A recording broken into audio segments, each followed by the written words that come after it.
para pemotor terjebak di halte busway Pasar Rumput. Ada polisi bingung pada mau kemana, pada panik jatuh. Tengah ramai video sejumlah pengendara motor yang nekat masuk ke jalur Transjakarta.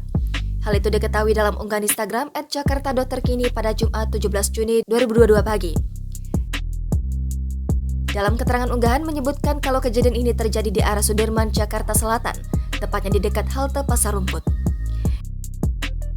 Nampak di jalur busway itu sejumlah pengendara motor terjebak dan tidak bisa bergerak sama sekali.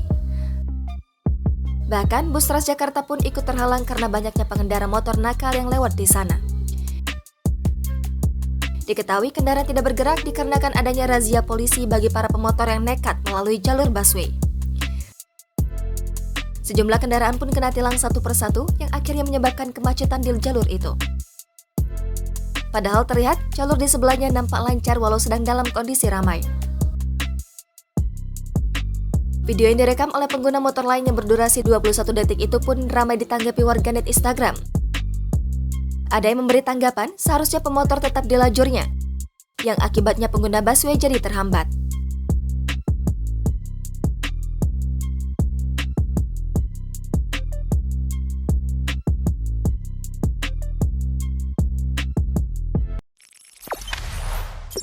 Jangan lupa subscribe, share, komen, dan like ya!